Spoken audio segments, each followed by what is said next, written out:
আল মুসলিমু কাজিসমিল ওয়াহিদ, একজন মুসলমান যেন একটা দেহের মতো। একটা মুসলমান কি একটা দেহের মতন। আমার যদি আঙ্গুল আমার হাত থেকে, আমার অন্তর থেকে অনেক দূরে, আমার হাতের আঙ্গুলে যদি একটা কাঁটা ফোটে, এই কাঁটার যে ব্যথার যে যন্ত্রণা, এটি কি শুধু আঙ্গুল ভোগ করে? কথা বলেন। আমার পায়ের তালুতে একেবারে নিচে ছোট্ট একটা কাঁটা ফুটছে, এই কাঁটার অনুভূতি কি শুধু পায়ের পাতা ভোগ করে নাকি সর্বশরীর ভোগ করে? তাহলে আমরা মুসলমান, এই পৃথিবীর যে প্রান্তে একজন মুসলমান আহত হোক, একজন মুসলমান কষ্ট পাক, একজন মুসলমান ক্ষতিগ্রস্ত হোক, এই ক্ষতিটা কি সারা মুসলমান পাবে না? অনুভূতি তার থাকবে না? আছে?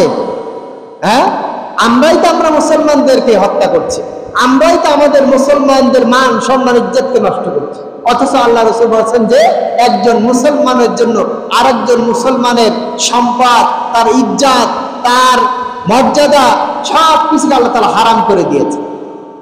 সে রক্তপাত করতে পারবে না একজন মুসলমানের, সে একজন মুসলমানের সম্পদ আত্মসাৎ করতে পারবে না, সে একজন মুসলমানের ইজ্জত নষ্ট হয় এমন কোন কথা, এমন কোন কাজ করতে পারবে না। আউযু বিল্লাহি মিনাশ শাইতানির রাজীম। বিসমিল্লাহির রাহমানির রাহিম। ইয়া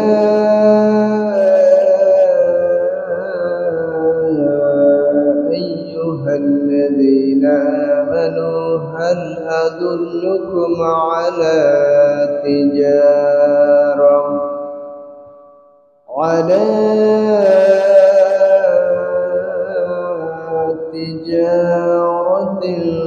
তুনজিকুম মিন আযাবিন আলীম। তু'মিনুনা বিল্লাহি ওয়া রাসূলিহি ওয়া তুজাহিদুনা ফী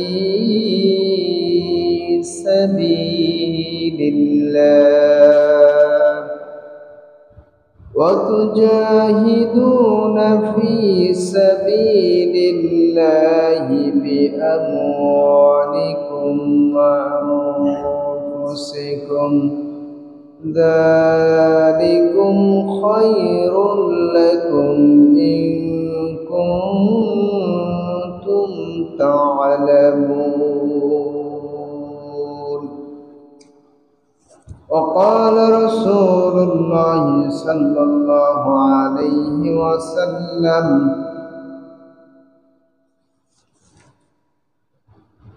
إذا تبايعتم بالعناية وأخذتم أذناب البقر ورضيتم بالزرع وتركتم الجهاد وسلط الله عليكم ذلا لا ينزعه حتى ترجعوا إلى دينكم، أو كما قال عليه الصلاة والسلام. وقال تعالى في شان حبيبه: إن الله وملائكته يصلون على النبي يا أيها الذين آمنوا صلوا عليه وسلموا تسليما. اللهم صل على محمد وعلى آل محمد كما صليت على إبراهيم وعلى آل إبراهيم إنك حميد مجيد اللهم بارك على محمد وعلى آل محمد كما باركت على إبراهيم وعلى آل إبراهيم إنك حميد مجيد الحمد لله আল্লাহ জাল্লা শানুর শাহী দরবারে শুকরিয়া জ্ঞাপন করছে যে রব্বে করিম আমাদেরকে সুস্থতার সাথে ঈমান নামক নিয়ামত দিয়ে ধন্য করে পবিত্র জুমার নামাজ আদায়ের লক্ষ্যে সমবেত হওয়ার সুযোগ দান করেছেন। এই জন্য আমরা অন্তর স্থল থেকে শুকরিয়া জ্ঞাপন করে সকলে বলছি আলহামদুলিল্লাহ। সম্মানিত হাজিরিন, আমরা আলোচনা শুনতেছিলাম ফিলিস্তিনের গুরুত্ব এবং মর্যাদা। আল্লাহ রাসূল সাল্লাল্লাহু আলাইহি ওয়াসাল্লাম বিশ্ববাসীর কল্যাণ আর তাদের বিপর্যয় বিশ্ববাসীর জন্য অকল্যাণকর বিষয় বলেছেন। আল্লাহ রাসূল বলেছেন শাম এবং ফিলিস্তিনের কল্যাণের সাথে এই পৃথিবীর অসংখ্য অগণিত মুমিনের কল্যাণ নিহিত রয়েছে এবং ফিলিস্তিন সিরিয়ার অসংখ্য বিপর্যয়ের মধ্যে সারা দুনিয়ার মানুষের জন্য বিপর্যয় নিহিত রয়েছে। এজন্য শাম সিরিয়া ফিলিস্তিনের গুরুত্ব অত্যন্ত বেশি। তিরমিজির 2192 নম্বর হাদিসের ভাষা অনুযায়ী আল্লাহ রাসূল সাল্লাল্লাহু আলাইহি ওয়াসাল্লামের প্রিয় সাহাবী হযরত মুআবিয়া রাদিয়াল্লাহু তাআলা আনহু থেকে বর্ণিত, তিনি বলেন قال رسول الله صلى الله عليه وسلم إذا فسدوا أهل الشام فلا خير فيكم।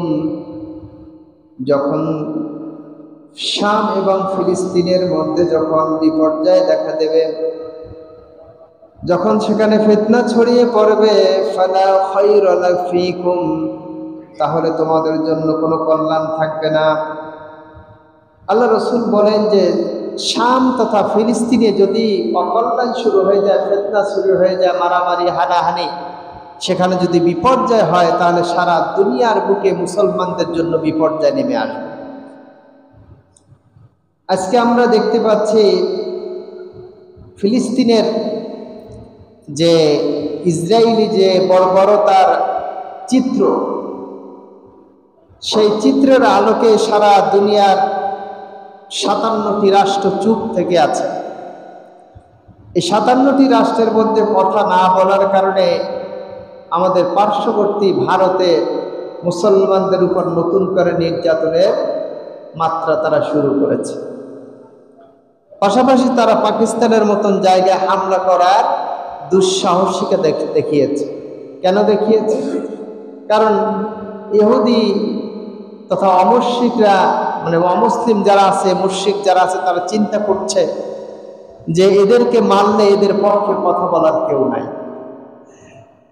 এই কারণেই তারা এই সুযোগটাকে কাজে লাগিয়ে মুসলিম নিধনের জন্য তারা সর্বোত্তম প্রচেষ্টা চালিয়ে যাচ্ছে। পাশাপাশি আমরা দেখতে পাচ্ছি যে মুসলিম রাষ্ট্রগুলো যেগুলো আছে সেখানেও মুসলমানদের অভ্যন্তরীণ কন্দল সৃষ্টি করে, ক্ষমতার লালসা দেখিয়ে, গদির লোভ দেখিয়ে তাদের মাঝেও আজকে রক্তপাত নিজে নিজের করে মরে যাচ্ছে।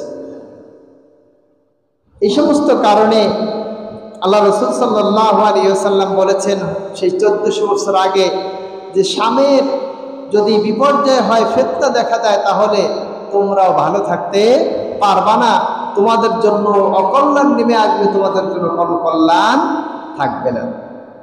সম্মানিত হাজিরিন, এই জন্য ফিলিস্তিন ধ্বংসস্তূপে পরিণত হয়েছে। আল্লাহ রাসূল সাল্লাল্লাহু আলাইহি ওয়াসাল্লামের ভাষা অনুযায়ী, তার বাক্য অনুযায়ী, তার ভবিষ্যৎবাণী অনুযায়ী আল্লাহ রাসূল যে কথাটা বলেছেন, অচিরেই সারা বিশ্বে এই বিপর্যয় নেমে আসবে, যার ধারাবাহিকতা শুরু হয়ে গেছে। সময়ত হাজিরিন, আল্লাহ রাসূল সাল্লাল্লাহু আলাইহি ওয়াসাল্লামের আরেকটি হাদিস মুসলিম শরীফের ৭২৬৩ নম্বর হাদিসের ভিতরে আল্লাহ রাসূল বলছেন, النواس ابن سمعان رضي الله تعالى عنه قال ذكر رسول الله صلى الله عليه وسلم الدجال ذات غداة هو كذلك إذ بعث الله المسيح ابن مريم فينزل عند المنارة البيضاء شرقي دمشق بين مهروديتين واضية كفيه على أجنحة الملائكتين إذا طعت رأسه قطر وإذا رفعه تحدر منه الجمان كاللؤلؤ فلا يحل للكافر يجد ريح نفسه إلا مات ونفسه ينتهي حيث ينتهي طرفة فيطلبه حتى يدركه بباب اللد فيقتله। হযরত নওয়াস ইবনে সামআন রাদিয়াল্লাহু তাআলা আনহু বর্ণিত হাদিসটি তিনি বলেন, আল্লাহ রাসূল সাল্লাল্লাহু আলাইহি ওয়াসাল্লাম দীর্ঘ একটি আলোচনা করলেন দাজ্জালকে নিয়ে। কাকে নিয়ে? দাজ্জালকে নিয়ে। রাসূল বলেন, হুয়া কাযা ইয বা'সাল্লাহুল মাসীহ ইবনে মারইয়াম, যখন দাজ্জাল সারা দুনিয়াব্যাপী দাপিয়ে বেড়াবে, তার ক্ষমতা প্রকাশ করবে, সারা দুনিয়াব্যাপী বিপর্যয় তখন সৃষ্টি করবে, তখন আল্লাহ তাআলা তার নবী হযরত ঈসা ইবনে মারইয়াম আলাইহিস সালাতু ওয়াস সালামকে প্রেরণ করবেন। ফায়ানজিলু ইনদাল মানারাতি বাইদাই শারকি দিমেশক, তিনি দামেস্কের একটি মিনারে অবতরণ করবেন। কোথায়? দামেস্কের একটা মিম্বারের উপরে, মিনারের উপর থেকে তিনি অবতরণ করবেন। আর সেই মিনারটা হচ্ছে সাদা মিনার। বলছে বাইনা মাহরুদাতাইন ওয়াদিয়ান কাফাইহি আলা আজনিয়াতিল মালাকাইন, সেখানে তিনি ফেরেশতাদের ডানায়, দুইটা ফেরেশতা আর দুইজন ফেরেশতা থাকবেন, এই দুইজন ফেরেশতার ডানার উপরে ভর করে তিনি আসমান থেকে অবতরণ করবেন ওই মেম্বারের উপরে। সুবহানাল্লাহ। ইজা তুআতা, যখন তিনি মাথা নিচু করবেন, রাসুহু, তার মাথাটা যখন নিচে করবেন, কতারা, তখন তার মাথার থেকে, শরীর থেকে ঘাম টপ টপ করে পড়তে থাকবে। ওয়াইজা রাফাহু তাহাদ্দারাহু মিনহু জুমানুন, এবং যখন তিনি মাথা উঁচু করবেন, তখন এই উঁচু করার মধ্য দিয়ে তার যে শ্বাস প্রশ্বাস প্রবাহিত হবে, এই শ্বাস প্রশ্বাস যত দূর পর্যন্ত যাবে, তত দূর পর্যন্ত যত কাফের থাকবে সমস্ত কাফেরগুলো মারা যাবে। কিসের মাধ্যমে? তার শ্বাস নিঃশ্বাস। এবং তার নিঃশ্বাস কত দূর যাবে? বলছে ফালা ইয়াহিল্লু লিকাফিরি, কোন কাফেরের জন্য এটা বৈধ হবে না, অর্থাৎ এটা গ্রহণ করা সহজ হবে না। ইয়াজিদু রিহা নাফসিহি ইল্লা মাতা ওয়া নাফসুহু ইয়ানতাহি হাইসু ইয়ানতাহি তরফুহু, বলছেন যে তার শ্বাস কত দূর যাবে? বলছে ঈসা আলাইহিস সালাতু ওয়াস সালামের চোখের দৃষ্টি যতদূর যাবে, তার শ্বাস প্রশ্বাস ততদূর যাবে। সুবহানাল্লাহ। এবার বলছেন যে ফায়াতলুবুহু, তাকে খোঁজা হবে, তাকে খুঁজবেন, ঈসা আলাইহিস সালাতু ওয়াস সালাম তাকে তালাশ করবেন। হাত্তা ইউদরিকাহু, অতঃপর তাকে পেয়ে যাবেন। বিবাবিল লুদ্দি, বাবিল লুদ্দি নামক একটা জায়গায় তাকে পাওয়া যাবে, এবং ফায়াকতুলুহু, সেখানেই তাকে হত্যা করা হবে। তাহলে এটা কোন জায়গায়? এটা হচ্ছে দামেস্ক, এই ফিলিস্তিনের আশপাশে এই ঘটনাটা ঘটবে। এটা হচ্ছে দাজ্জালের কি ধ্বংসভূমি, তাকে ওখানে হত্যা করা হবে, তাকে নিশ্চিহ্ন করে দেওয়া হবে। আল্লাহ রাসূল সাল্লাল্লাহু আলাইহি ওয়াসাল্লামের অসংখ্য হাদিস আছে। আজকে আমরা মুসলমানদের অধঃপতনে আমরা আমাদের ব্যতীত হচ্ছি না, আমরা কষ্ট পাচ্ছি না, আমরা আমাদের মতন জীবন যাপন করছি, আমাদের ভিতরে কোনো অনুভূতি, কোনো কষ্ট ক্লেশ আমাদেরকে টাচ করছে না, স্পর্শ করছে না। মুসলমানদের অধঃপতনের কারণ 200 কোটি মুসলিম কেন মাত্র 1.5 কোটি ইহুদির কাছে পরস্ত। কারণটা কোথায়? আল্লাহ রাসূল সাল্লাল্লাহু আলাইহি ওয়াসাল্লামের ভাষা অনুযায়ী আমরা হাদিসে পাবো, ইনশাআল্লাহ সামনে কথা বলবো। সময় তো হাজিরের এই পৃথিবীতে 8,192 বিলিয়ন, অর্থাৎ 800 কোটির চাইতেও বেশি মানুষের বসবাস। এই তন্মধ্যে মুসলমান সংখ্যা 2.45 বিলিয়ন, অর্থাৎ 245 লক্ষ। 2.45 লক্ষ হচ্ছে মুসলমানের সংখ্যা। কত? 2.45 লক্ষ। আর এই জনসংখ্যার, পৃথিবীর যত জনসংখ্যা আছে, জনসংখ্যার 24.90% হচ্ছে মুসলমানের সংখ্যা। কত? 24.90% মুসলমান সংখ্যা। আর তার এগেনস্টে ইহুদির সংখ্যা হচ্ছে মাত্র 0.8%। কত? 0.8%। 1%ও না, 1%এরও 5 ভাগের 1 ভাগ এরা হচ্ছে ইহুদি। অথচ আমরা 24.90% মুসলিম হয়েও 0.18% মানুষের কাছে আমরা মার খাচ্ছি, আমরা নির্যাতিত হচ্ছি, আমরা নিষ্পেষিত হচ্ছি। আজকে আমাদের এর অধঃপতনের কারণ আল্লাহ রাসূল সাল্লাল্লাহু আলাইহি ওয়াসাল্লাম 1400 বছর আগেই বলে গেছেন। সম্মানিত হাজিরিন, আল্লাহ রাসূল সাল্লাল্লাহু আলাইহি ওয়াসাল্লামের হাদিস অনুযায়ী আল্লাহ রাসূল বলেন, আবু দাউদের 4297 নম্বর হাদিসের ভিতরে আল্লাহ রাসূল বলেন, আন সাওবান রাদিয়াল্লাহু তাআলা আনহু قال قال رسول الله صلى الله عليه وسلم, আল্লাহ রাসূল সাল্লাল্লাহু আলাইহি ওয়াসাল্লাম বলেন যে ইউশিকু আল উমামু আন তাদাআ আলাইকুম কামা তাদাল আকালাতু ইলা কসআতিহা। বলছে এমন একটি সময় আসবে আমার উম্মতের মধ্যে, যখন এই উম্মতদেরকে এমনভাবে তাদেরকে আক্রমণ করা হবে, তাদেরকে নিঃশেষ করার জন্য চেষ্টা করা হবে, যেমন নাকি একটা প্লেটে একটা দস্তরখানা খাবার খাওয়ার জন্য মানুষ চারপাশ থেকে বসে যায়। দস্তরখান চিনি তো আমরা, খাবার টেবিল, খাবার একটা প্লেট, যখন 10 জন 15 জন একটা বড় প্লেটে যখন খেতে বসে, তখন চারপাশ দিয়ে বসে সেগুলো কি খেয়ে একেবারে পরিষ্কার করে দেয়। আল্লাহ রাসূল বলছেন এমন একটি জমানা আসবে, এমন একটি সময় আসবে, যে সময় সমস্ত মুসলমানদেরকে হত্যা করার জন্য, মুসলমানদেরকে নিঃশেষ করার জন্য, দুনিয়া থেকে বিদায় করে দেওয়ার জন্য কি করা হবে? সমস্ত কুফরি শক্তিগুলো ঐক্যবদ্ধভাবে তাদেরকে আক্রমণ করবে। আজকে ইহুদি, খ্রিস্টান, অমুসলিম, মানে অমুসলিম যারা আছে সবাই কি ঐক্যবদ্ধ না? বলেন, সবাই ঐক্যবদ্ধ, সবাই ঐক্যবদ্ধ হয়েছেন। আল্লাহ রাসূল বলছেন যে সেই সময়টা আসবে, ফাকালা কাইলুন, ওই যারা উপস্থিত ছিলেন আল্লাহ রাসূলের সামনে, তাদের মধ্যে থেকে একজনে প্রশ্ন করলেন, ফাকালা কাইলুন আমিন কিল্লাতি নাহনু ইয়াউমাইযিন, আল্লাহ রাসূল আমরা কি সেই সময় সংখ্যায় কম থাকবো? কি প্রশ্ন করছেন? আমরা কি সংখ্যায় কম থাকবো?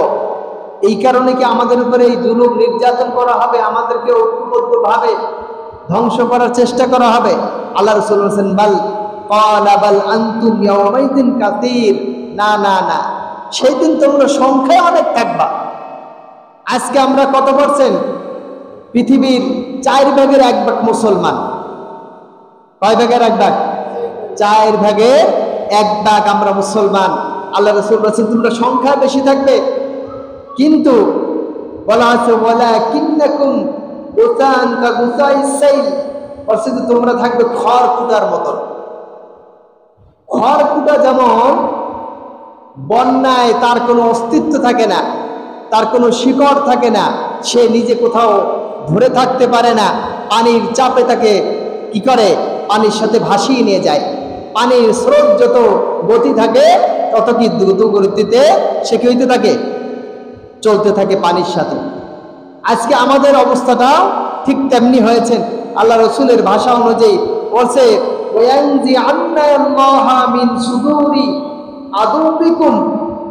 আল্লাহ রসুল বলছেন যে আল্লাহ তাআলা তাদের শত্রুদের অন্তর থেকে তোমাদের ভয় বের করে দেবেন। মুসলমান জাতি যে সাহসী জাতি, এই সাহসী জাতির সাহসিকতার গল্প আমরা শুনেছি, কিন্তু এখন আর দেখতে পাই না। খালিদ ইবনে ওয়ালিদ রাদিয়াল্লাহু তাআলা আনহু, আল্লাহ রাসূলের এই সাহাবী, লম্বা ছিলেন, শহীদের তামান্না নিয়ে তিনি যুদ্ধ করেছেন। তিনি শাহাদাত বরণ করেন নাই কোনো মাঠে ময়দানে, আল্লাহ রসুল দোয়া করেছেন তার জন্য যে তুমি যদি ঘরে বসে মৃত্যুবরণ করো আল্লাহ তাআলা তোমাকে শাহাদাতের মর্যাদা দিবেন। সেই সাহাবী কি করতেন, যে কাফেরদের যে জায়গা ছিল সেখানে তিনি লাফ দিয়ে পড়ে ওই হাজার হাজার মানুষের মধ্যে তিনি তরবারি নিয়ে লাফাইয়ে পড়তেন আর সমস্ত কাফেরদেরকে তছনছ করে বেরিয়ে আসতেন। তার ইচ্ছা থাকতো যে আমি শাহাদাত বরণ করব, এই জন্য যাইতেন। তবে সে আত্মহত্যার সামিল হয় নাই, তিনি কাফেরদের মারবেন, নিজেও মরবেন, কিন্তু কাফেরদের মেরে শেষ করে দিয়েছেন, কিন্তু সেখানে তিনি মৃত্যুবরণ করেন নাই। এই সাহস ছিল ওমর রাদিয়াল্লাহু তাআলা আনহুর আমরা ব্যাপারে ঘটনা জানি, তার সাহসিকতা, কত সাহসী ছিলেন তিনি। অথচ আজকে আমাদেরকে দেখলে ভয় পায় কাফেররা। হ্যাঁ, যাদেরকে দুই একজনকে ভয় পাইতো তাদেরকে কি করেছে, কৌশলে তারা হত্যা করেছে। যেমন ওসামা বিন লাদেন, একটা ঠুনকো ঘটনাকে কেন্দ্র করে তাকে ফাঁসিয়ে তাকে হত্যা করা হয়েছে। এই পৃথিবীর অন্যতম একজন শাসক ছিলেন, যারা আমরা সাদ্দাম নামে পরিচিত, ইরাকের প্রেসিডেন্ট ছিলেন, যাকে মিডল ইস্ট যারা ছিলেন, কাফের মুশরিক যারা ছিলেন, পশ্চিমারা তাকে ভয় পাইত, যার কারণে মুসলমানদেরকে দিয়েই তাকে কৌশলে পরাভূত করা হয়েছে। গাদ্দাফিকে তারা হত্যা করেছেন। কেন করেছেন? কারণ তিনি বলিষ্ঠ কণ্ঠশালী ছিলেন, মুসলমানদের পক্ষের একজন শক্তি ছিলেন। আজকে আমরা সেই সমস্ত লোককে হারিয়ে আজকে আমরা অভিভাবকত্বহীন হয়ে পড়েছি। আজকে আমাদের অভিভাবক না, আমাদের পক্ষে কথা বলার লোক খুঁজে পাওয়া যাচ্ছে না। মুরসিকে তারা হত্যা করেছে। মুরসির দোষ ছিল কোরআনের আইন চালু করা। তিনি ঘোষণা দিয়েছেন ক্ষমতা আসার পরে এই দেশের সংবিধান হবে আল কোরআন। এই অপরাধের কারণে পশ্চিমরা তাকে কৌশলে, এই যে বর্তমান যে প্রেসিডেন্ট আছে সিসি আল ফাত্তা, এই ফাত্তাকে দিয়ে তাকে হত্যা করা হয়েছে। সম্মানিত উপস্থিতি, আল্লাহ রাসূল সাল্লাল্লাহু আলাইহি ওয়াসাল্লাম বলছেন যে তোমাদের শত্রুদের অন্তর থেকে তোমাদের ভয়কে আমি বের করে দেব। আল্লাহ তাআলা বের করে দেবেন। এরপর বলছেন আল মাহাবাতা মিনকুম ওয়ালা ইয়াকদিফান্নাল্লাহু ফি কুলুবিকুমুল ওয়াহান। এবং শুধু তাই নয়, এবং তোমাদের অন্তর থেকেও আল্লাহ তাআলা কি করবেন, যে শত্রুদের যে আক্রমণের যে ক্ষমতা, এটাও তোমাদের কাছ থেকে ছিনিয়ে নেওয়া হবে। এবং তোমাদেরকে বলা হচ্ছে তোমাদের ভিতরে ওহান তৈরি হবে। আল্লাহ তাআলা ইয়াকদিফান্নাল্লাহু ফি কুলুবিকুমুল ওয়াহান, তোমাদের অন্তরের ভিতরে ওহান আসবে। আল্লাহ রাসূলকে জিজ্ঞেস করলেন যে ফাকালা কাইলুম ইয়া রাসূলুল্লাহ ওয়া মাল ওয়াহান, ওহান কি জিনিস? আল্লাহ রাসূল সাল্লাল্লাহু আলাইহি ওয়াসাল্লামের কাছে যখন এই প্রশ্ন করা হলো, আল্লাহ রাসূল বললেন হুব্বুদ দুনিয়া ওয়া কারাহাতুল মাউত, এটা হচ্ছে দুনিয়ার মহাব্বত এবং মৃত্যুর ভয়। কয়টা জিনিস? দুইটা জিনিস। একজন মুমিন সে মরবে, এইটাই তার কামনা। কারণ জেলখানায় কি কেউ থাকতে চায় নাকি জেলখানা থেকে বের হইতে চায়? হ্যাঁ, এই দুনিয়া কি মুমিনের জন্য কি জেলখানা নাকি ভালো জায়গা? হ্যাঁ, আল্লাহ রাসূল বলেছে আদ-দুনিয়া সিজনুল মুমিন ওয়া জান্নাতুল কাফির। দুনিয়া হচ্ছে মুমিনের জন্য জেলখানা আর কাফেরদের জন্য জান্নাত, আরাম আয়েশের জায়গা। কিন্তু আমরা কি করেছি মুসলমানরা আজকে দুনিয়াটাকে আরামায়েশের জায়গা বানিয়ে নিয়েছি, আর আখিরাতটা আমরা জেলখানা বলে চিহ্নিত করে নিয়েছি। আল্লাহ রাসূল বলছেন যে একজন মুমিনের জন্য তুহফাতুল মুমিনুনাল মাউত, একজন মুমিনের জন্য উপহার হচ্ছে মৃত্যু। কারণ যে ব্যক্তি মৃত্যুবরণ করে, ঈমান নিয়ে মৃত্যুবরণ করে, আল্লাহর দিদার লাভের জন্য সে ছটফট করতে থাকে কোন সময় সে আল্লাহর সাথে সাক্ষাৎ করে। সুবহানাল্লাহ। কারণ সে মৃত্যুবরণ করলে কোথায় যাবে? জান্নাতে যাবে। কোথায় যাবে? জান্নাতে যাবে। একজন ভালো ছাত্র সে পরীক্ষা দেওয়ার জন্য পাগল থাকে। কারণ কি? কারণ সে পরীক্ষা দিলেই তার সম্মান বাড়বে। আর একজন খারাপ ছাত্র যে পড়ে না, সে শুধু আল্লাহ আল্লাহ করে, পরীক্ষার ডেট আসার আগের থেকেই আল্লাহ যেন পরীক্ষা না হয়, পরীক্ষা যেন পিছাই যায়, যেন অটো পাস করে না, অটো পাস যেন হয়, আমার যেন পরীক্ষা দেওয়া না লাগে। অথচ আল্লাহ তাআলা কি করবেন? পরীক্ষা নিয়েই তুমি ভালো না মন্দ, তোমার ঈমান আছে কি নাই, তোমার যে ঈমানের দাবিতে তুমি কতটুকু অটল অবিচল, এটা দেখার জন্য আল্লাহ তাআলা পরীক্ষা করবেন। আর এই পরীক্ষা দেওয়ার জন্য একজন মুমিন প্রস্তুত থাকে। সুবহানাল্লাহ। কিন্তু আমরা কি প্রস্তুত? জিহাদের কথা বললেই আমাদের কি হয়? হাত পা কাঁপতে শুরু করে। এবং আমাদের মুসলমানদের আমরা বলি এটা হচ্ছে সন্ত্রাসী কাজ। নাউযুবিল্লাহি মিন যালিক। জিহাদটাকে সন্ত্রাসী বানাই দিয়েছে। এটা কারা করেছে? ওই পশ্চিমারা করেছে, অমুসলিমরা করেছে, যাতে করে আমাদের মাথার উপরে তারা ছড়ি নাড়াতে পারে। সম্মানিত হাজিরিন, আল্লাহ রাসূল সাল্লাল্লাহু আলাইহি ওয়াসাল্লামের হাদিস অনুযায়ী আজকে আমরা মৃত্যুকে ভয় পাই। আর দুনিয়ার মহাব্বত আমাদেরকে ছেয়ে বসছে। দুনিয়ার মহাব্বতের কারণে আমাদের কি মৃত্যুর ভয় লাগে। কারণ আমরা দুনিয়াতে এমনভাবে আটকে গেছি, এমনভাবে জালের ভিতরে আবদ্ধ হয়ে পড়েছি, যেখান থেকে বের হয়ে যাওয়া এতটা সহজ না, এতটা সহজ না। আমাদেরকে পরিবার, দোকান, চাকরি বাকরি আমাদেরকে ধাওয়া করছে। কোথায় যাস? দোকানে বস, টাকা হবে। কোথায় যাও? ছেলে মেয়ে এখানে বসা আছে, কই যাস? এত সুন্দর ভবিষ্যৎ রেখে তুমি কই যাচ্ছ? অথচ প্রকৃত ভবিষ্যৎ কোথায়? জান্নাত। আমার প্রকৃত ভবিষ্যৎ হচ্ছে জান্নাত। আজকে আমরা এই যে মৌতকে ভয় পাওয়ার কারণে আমরা মরছি। আর মৌতকে যদি আমরা ভয় না পাইতাম, তাহলে আমাদেরকে কেউ মারতে আসার সাহস পাইত না। কাপুরুষরাই সবসময় মার খায়। সাহাবায়ে কেরাম মৃত্যুকে ভয় পান না, এই জন্য মৃত্যু তাদের সাথে সহজে, তাদের কাছে কাফেররা আসতে পারে না, তাদেরকে ভয় পাইতেন। আজকে আমরা মৃত্যুকে ভয় পাই বিদায় আজকে আমাদেরকে কাফেররা ধরে ধরে এক একটা সামনে শত শত মুসলমান থাকে, এই মুসলমানদের সামনে আর একটা মুসলমানকে হত্যা করা হয়, কোনো তা শব্দ করে না। সম্মানিত হাজিরিন, এর থেকে পরিত্রাণের উপায় কি? এর থেকে পরিত্রাণের একমাত্র উপায় হচ্ছে জিহাদ। একমাত্র উপায় কি? জিহাদ। আমরা যখন স্লোগানে নামি, যখন মিছিলে নামি, তখন শুধু বলি জিহাদ জিহাদ জিহাদ চাই, জিহাদ করে বাঁচতে চাই। কিন্তু আসলে যখন জিহাদ, প্রকৃত জিহাদ আসে, তখন আর মুজাহিদ পাওয়া যায় না। আমাদের নামের আগে অনেক মুজাহিদ লাগানো থাকে, বিপ্লবী লাগানো থাকে, নামের শেষে জিহাদি লাগানো থাকে, কিন্তু প্রকৃত জিহাদে আমরা তাদেরকে খুঁজে পাই না। প্রকৃত জিহাদে আসতে হবে। জিহাদই হচ্ছে পরাশক্তি। জিহাদ কি? পরাশক্তি, অ্যাটম বোম। এই জিহাদের মধ্যে এত বড় অ্যাটম বোম পৃথিবীতে কোনোদিনও আবিষ্কার হয় না, আর কোনোদিনও হবে না। সম্মানিত হাজিরিন, এই জন্য আল্লাহ রাসূল সাল্লাল্লাহু আলাইহি ওয়াসাল্লাম বলেছেন যে,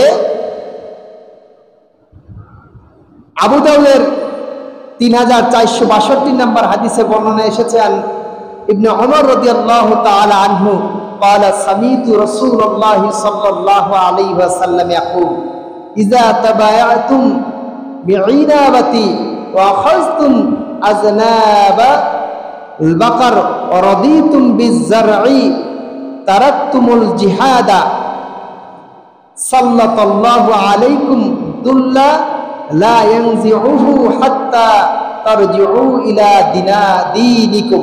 আল্লাহ রাসূল বলছেন যে হযরত আব্দুল্লাহ ইবনে উমর রাদিয়াল্লাহু তাআলা হতে বর্ণিত, তিনি বলেন আল্লাহ রাসূল বলছেন ইজা তাবাইতুম বিল ইনাদ, বলছেন যখন তোমরা ইনাদ পদ্ধতিতে ব্যবসা করবা। ইনাদ পদ্ধতি হচ্ছে কেউ নির্দিষ্ট সময়ের জন্য 10 টাকার কিছু মাল কিনে ওই মালটাকে আবার পরবর্তীতে 8 টাকায় বিক্রি করা, এইটার নাম হচ্ছে ইনাদ। বলছে এই একটা ব্যবসা পদ্ধতি যখন তোমরা আসক্ত হয়ে পড়বা, আর আখাযতুমুল আযনাবাল বাকার, আর যখন তোমরা লেজের গরুর লেজ আঁকড়ে ধরবে, ওয়ারাদিতুম বিজ্জারঈ, আর যখন তোমরা কৃষি কাজে যখন সন্তুষ্ট থাকবে, ওয়াতারাকতুমুল জিহাদা, আর জিহাদকে তোমরা পরিত্যাগ করবে, সাল্লাল্লাহু আলাইকুম দুল্লা, আল্লাহ তাআলা তোমাদের উপরে অপমান লাঞ্ছনা চাপিয়ে দিবেন। কার কথা? আল্লাহ রাসূলের কথা। এখানে শুধুমাত্র যে কৃষি কাজের সাথে তোমরা সন্তুষ্ট থেকে এমনটা না, এটার অর্থ সেই সময় কৃষি কাজের সাথে মানুষ সম্পৃক্ত ছিল, এই জন্য সেটা আসছে।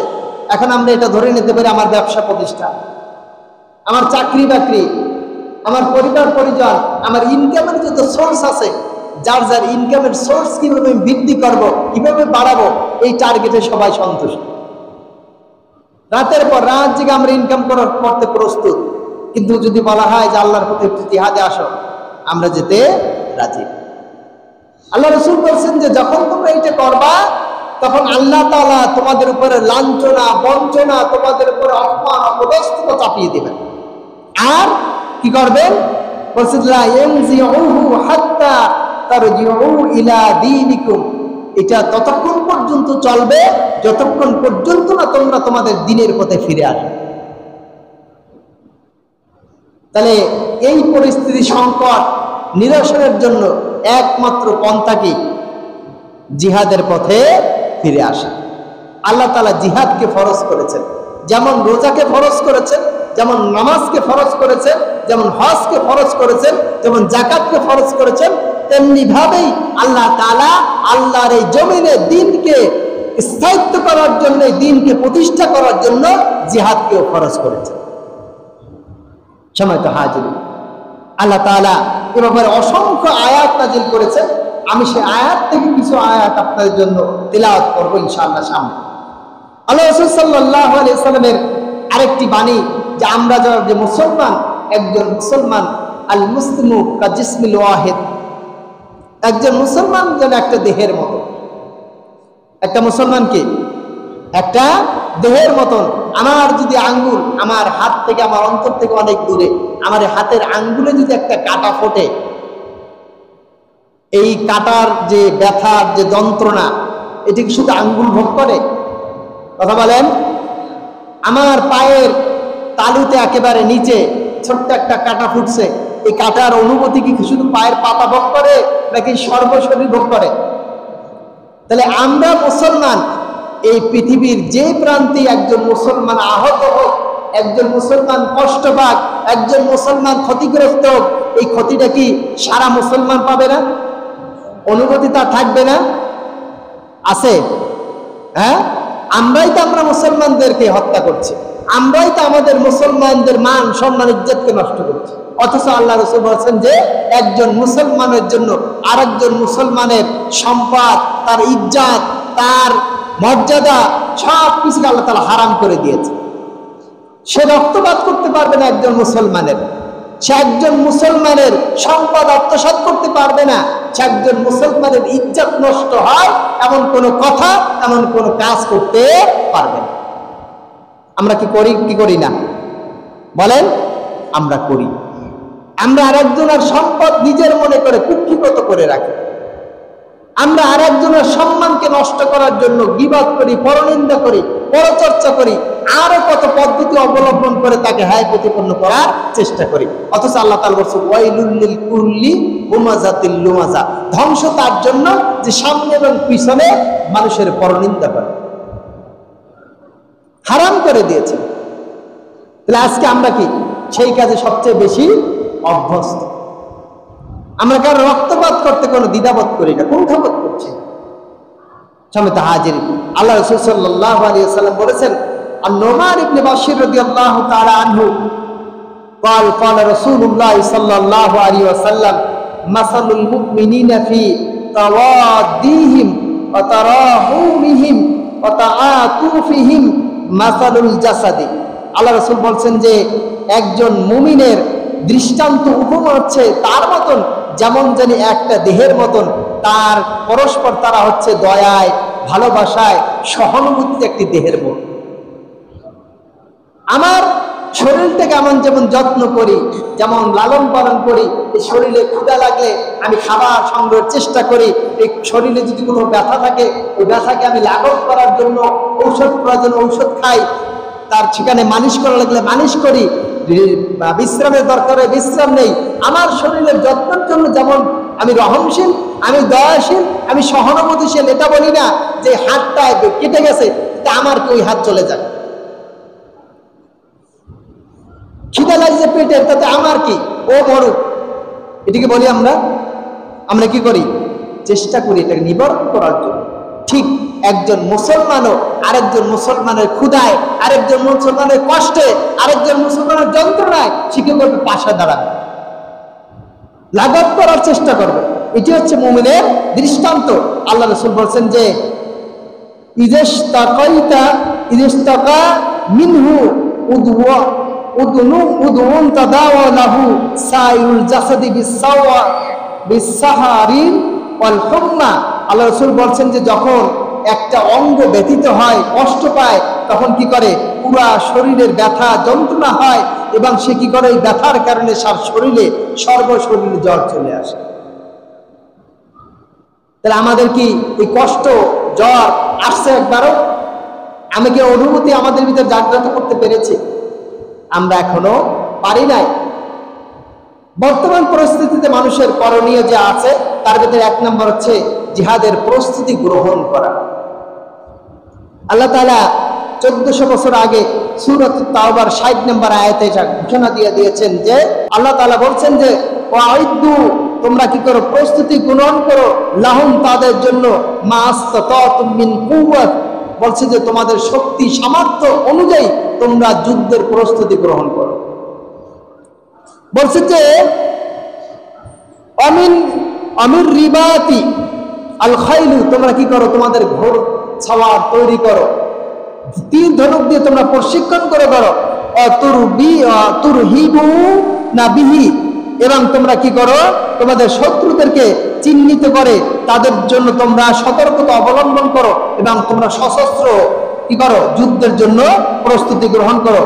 আল্লাহ তাআলা বলেন আদুউল্লাহ ওয়া আদুউকুম, তারা হচ্ছে তোমাদের শত্রু, তারা আল্লাহর শত্রু, আখিরিনা, এবং শেষে আসবে মিন দুনিহিম, তাদের ব্যতীত, লা তা'লামুনাহুম, তোমরা তাদের ব্যাপারে জানো না। অর্থাৎ এমন একটা গোষ্ঠী তোমাদের কাছে আসবে, তোমাদের শত্রু, তোমরা তাদেরকে চিহ্নিত করতে পারবে না। হয়তো তোমরা মনে করতে পারো তারা তোমাদের বন্ধু, কিন্তু আসলে তোমাদের তারা বন্ধু না, বরঞ্চ তারা হচ্ছে তোমাদের শত্রু। আল্লাহু ইয়ালামুহুম, আল্লাহ তাআলা তাদের ব্যাপারে জানে। ওমা তুনফিকু মিন শাইইন ফি সাবিলিল্লাহ, তোমরা যেটা আল্লাহ তাআলার পথে ব্যয় করো সেটা হচ্ছে কি, ইউয়াফা ইলাইকুম, আল্লাহ তাআলা তোমাদেরকে ফেরত দেবেন, ওয়া আনতুম লা তুজলামুন, আর তোমাদের ব্যাপারে কোনো জুলুম করা হবে না। অর্থাৎ জিহাদের জন্য যে খরচ তোমরা করবা, এই খরচ পরিপূর্ণভাবে আল্লাহ তাআলা তোমাদের ব্যাপার ফেরত দিয়ে দেবে। সুবহানাল্লাহ।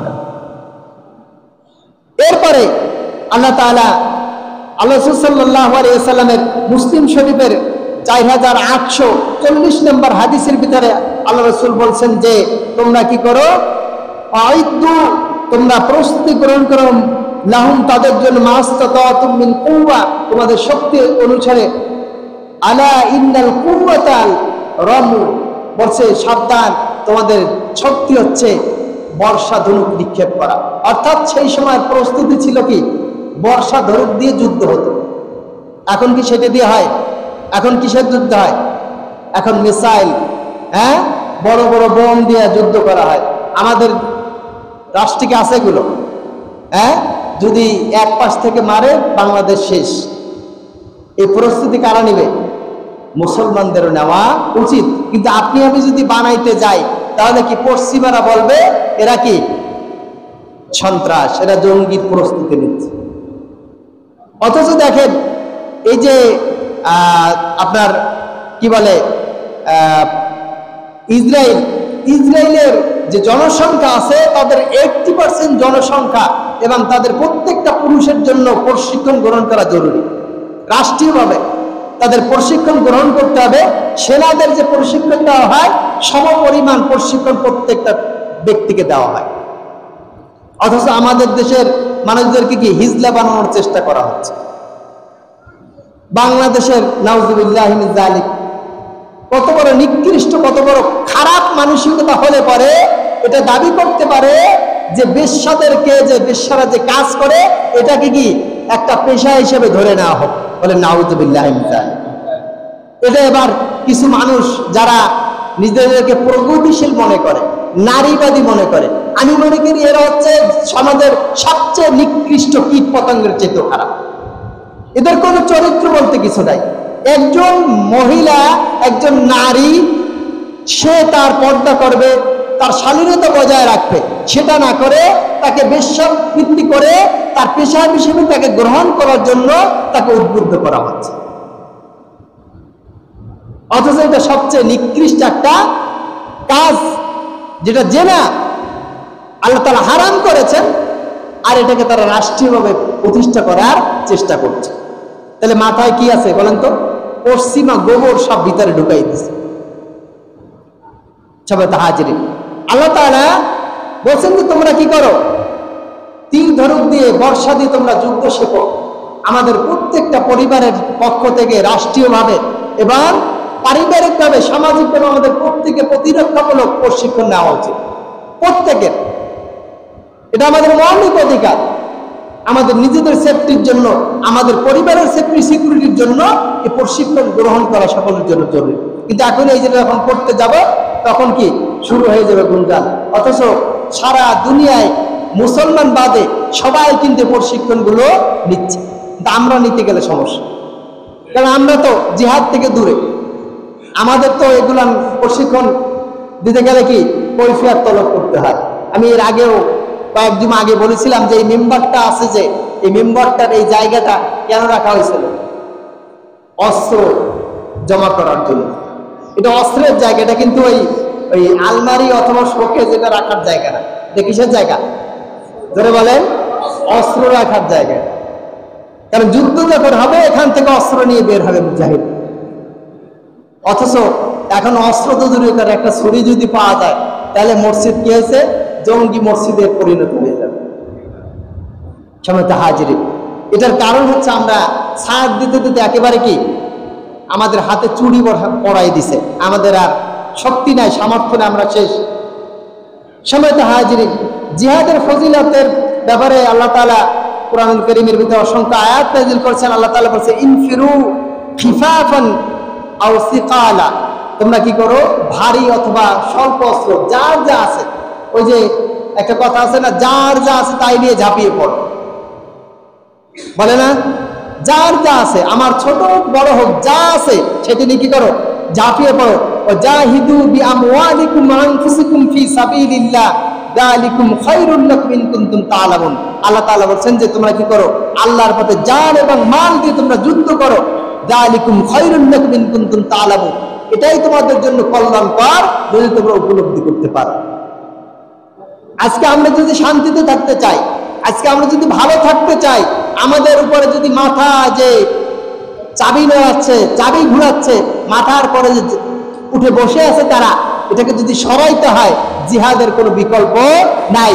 জিহাদি চেতনা যখন আমাদের ভিতরে জাগ্রত হবে, যখন আমরা প্রত্যেক একজন মুজাহিদ হব, বাতিলের বিরুদ্ধে যখন আমরা লড়তে শিখবো, তখন আর আমাদের করে কি মাতুব্বরি করতে কেউ আর আসবে না। কারণ তখন আমরা একাই 100 হব ইনশাআল্লাহ। কি হবো? একাই 100। একার বিরুদ্ধে 100 জন লড়া কষ্ট হয়ে যাবে। আর এখন তারা একজন আসে আর আমাদের 100 জন কৌশলে মেরে দিয়ে চলে যায়, আমরা কিছু বলতে পারি না। সময় হাজিরিন, আল্লাহ তাআলা সূরাতুন নিসার 95 এবং 96 আয়াতের ভিতরে বলেন ফাদ্দালাল্লাহুল মুজাহিদিনা বিআমওয়ালিহিম ওয়া আনফুসিহিম আলাল কায়িদিনা দারাজা। আল্লাহ তাআলা কি করেছেন? মুজাহিদদের মর্যাদা দান করেছেন তাদের সম্পদ এবং তাদের জান দিয়ে জিহাদ করার কারণে। আল কায়িদিনা, যারা ঘরে বসে থাকে তাদের উপরে আল্লাহ তাআলা মুজাহিদদের মর্যাদা দান করেছেন। এবং হুসনা, আল্লাহ তাআলা প্রত্যেকের জন্য কি করেছেন? ওয়াদা করেছেন, ভালো কিছুর ওয়াদা করেছেন, কল্যাণের প্রতিশ্রুতি দিয়েছেন। কিন্তু মুজাহিদিনা আলাল কায়িদিন, কিন্তু মুজাহিদদের আল্লাহ তাআলা মর্যাদা দিয়েছেন যারা ঘরে বসে ইবাদত করে তাদের উপরে। এবার বলছে আজরান আযীমা, আল্লাহ তাআলা তাদের জন্য রেখেছেন উত্তম পুরস্কার। দারাজাতুম মিনহু ওয়া মাগফিরাতুম ওয়া রাহমা, আল্লাহ তাআলার কাছে রয়েছে তাদের জন্য মর্যাদা এবং তাদের জন্য রয়েছে ক্ষমা এবং তাদের জন্য রয়েছে রহমত। এতগুলো কথা আল্লাহ তাআলা মুজাহিদের জন্য বলছেন। ওয়া কানাল্লাহু গফুরুর রহিমা, এবং আল্লাহ তাআলা তাদের উপরে বড়ই ক্ষমাশীল এবং দয়ালু। এরপর আল্লাহ তাআলা বলছেন যে যারা জিহাদ করে, যারা সহজে জান্নাতে যেতে চায়, যারা জাহান্নামের আগুন থেকে মুক্তি চায়, আল্লাহ তাআলা সেই পথ বাতলিয়ে দিয়েছেন। আল্লাহ রাসূল সাল্লাল্লাহু আলাইহি ওয়াসাল্লামের কাছে জিজ্ঞেস করেছিলেন যে ইয়া রাসূলুল্লাহ, সবচেয়ে উত্তম কাজ কোনটি, সবচেয়ে ভালো কাজ কোনটি, যে কাজটি যদি আমাদেরকে বলে দিতেন আমরা সেই কাজটা করতাম। কারা জিজ্ঞেস করছেন? সাহাবায়ে কেরাম জিজ্ঞেস করার পর আল্লাহ তাআলা আয়াত নাযিল করে দিলেন, ইয়া আইয়ুহাল্লাযীনা আমানু হাল আদুল্লুকুম আলা তিজারাতিন তুনজিকুম মিন আযাবিন আলীম তুমিনুনা বিল্লাহি ওয়া রাসূলিহি ওয়া তুজাহিদুনা ফি সাবিলিল্লাহি বিআমওয়ালিকুম ওয়া আনফুসিকুম যালিকুম খায়রুল লাকুম ইন কুনতুম তা'লামুন।